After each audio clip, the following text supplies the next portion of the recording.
Ensonga zikutte wansi ne waggulu. Simple K omuvubuka yagamba full figure nti omwana gwalinawo we era n'agenda mu kkooti n'emuwa ekiwandiiko ng'emukkiriza okukola DNA. Naye poliisi emaze okubeera nga emukwata. Susan Makula wamu ne Pastor Bugingo basuubira balongo anytime from now. Ate yo wuma ekibiina ekigatta abayimbi mu ggwanga erya Uganda batandise okulonda pulezidenti waakyo ku makya g'olunaku olwaleero. Updates zonna zonna zenkuleetedde. Ate ne Besigye bakkiriza okubeera nga bamuwa bail asobole okubeera nga avaayo mu kkomera. Amanya ddoboozi bamutemu SMX representing straight out SMX Media. Wano ku SMX Media tuba ne updates buli lunaku buli ssaawa. Story ojja tugikolera esinga okubeera ekikulu nti stories zaffe tuzikonvatinga zibeere nga ziwewuka datawo aleme kubeera nga agenda mungi. Gwana business gyewandiyagadde okubeera ng'olanga naffe wano ku SMX Media tukubire bukubizi ku enamba y'essimu gy'olaba eri ku screen tujja sobola bulungi nnyo okubeera nga tukulangira business yo. Tubeera n'ebizibu bingi nnyo mu bulamu bw'ensi eno n'owulira ng'essuubi likuweddemu n'owulira ng'obulamu bukuweddeko ng'emirembe gikuweddeko n'ogezaako buli ky'osobola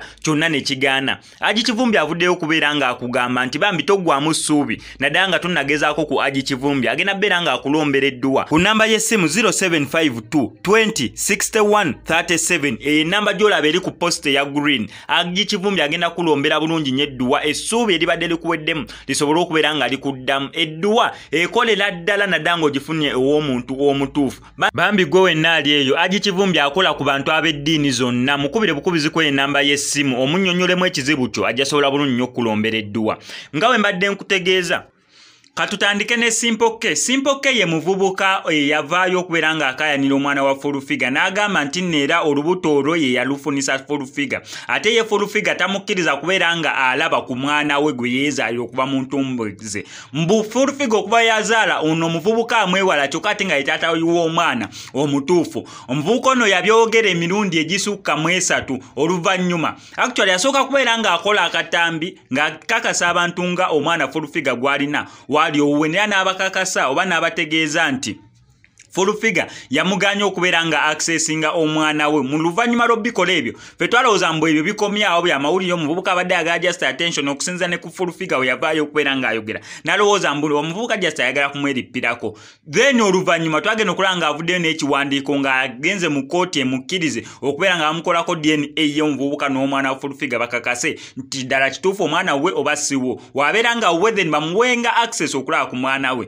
Mwana wattu wenjogerera gano nga naye ali ku poliisi abasibe baweze babiri aba full figure. Kugambye full figure ataddeyo posting amusanyufu n'agamba ku makya g'olunaku olwaleero nina amawulire amasanyufu nkeredde ku mawulire malungi meereere nga mpezezza abasibe babiri. Full figure awezezza abasibe babiri. Dr. Sef Kota n'akubeera ng'aseguka. Aba TikTok bavuddeyo okubeera nga bamwegayirirako basobole okulaba wa gye bigenda okubeera nga biggwera. Kati n'ono naye bamugaseeko asobole okubeera nga abita ebyaddiru yafunisa full figure olubuto na lwaki alemerako okubeera ng'agenda ne mu kkooti otuuka ngemuwa ebipapula ebimukkiriza okubeera nga bakola DNA n'omwana wa full figure. Eyo nga tuvuddeyo Susan Makula wamu ne Pastor Bugingo olunaku lwaleero abadde bali mu kubeera nga bateekako abaana emikono. Subira ekyo kye bayita okuteekako abaana emikono. Then Pastor Bugingo n'agamba omanyi Susan Makula sooka ojja okwatemu bano abaana abadde balongwe bali muteekako emikono. So n'ayitayo Susan Makula mukyala w'omulungi n'amugamba jangu osube mu baana banene okubanga anytime from now twandiraba Naalongo babeera atya Naalongo Susan Makula wamu ne Saalongo Pastor Aloysius Bugingo. Anytime from now munnange emikisa wegito wegijjirea wegijja giddiriŋŋana oba wegijja gisikiringa okusikirina kyokka nkyesonyiwe eyo katuveeyo kigambo kinnemye. Ku makya g'olunaku olwaleero ekibiina kya Wuma kitandise okubeera nga kironda ba pulezidenti baakyo ne cabinet. Actually sindala ba president cabinet yonna yonna ba general secretary bonna nga cabinet wenda okubeera nga ejjuzibwa olunaku olwaleero lwe bali mu kubeera nga balonda. Babaddewo enkaayana nnyingi tetugenda londera online abawuma nga bagamba kati mwagala abayimbi bajje waneno ku National Theatre basimbe layini wekibeera nga kyeki abayimbi muyinza obutalabayo basukka 50. Ate abali eggulu bo tebalonde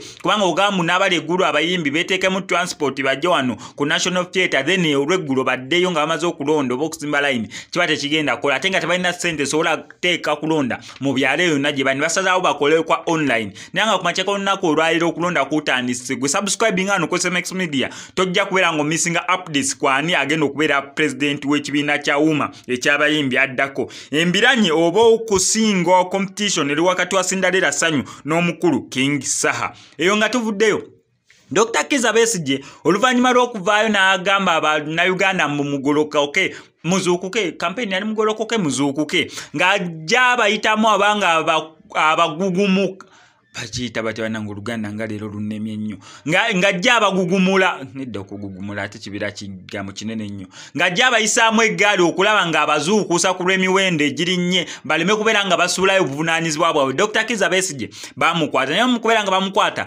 bamusaba bbeero ya miliyoni 3 ez'obuliwo, mu kubeera nga bazimusaba nga teziriiwo ne awaatu n'agenda mu kkomawo olunaku olwaleero Dr. Kizza Besigye bamutadde naye nga bamugurantinze bbeero ya miliyoni 3, bazijje ku miliyoni 3 ezamulemesa ku luli ne baziteeka ku miliyoni 3 bw'atyo n'asobola okubeera nga agurantingibwa bbeero. Updates zonna still ngenda sigala nga nzikuwa wanene ku SMX Media, kyonna okukola ku subscribinga ebisigadde obindekere.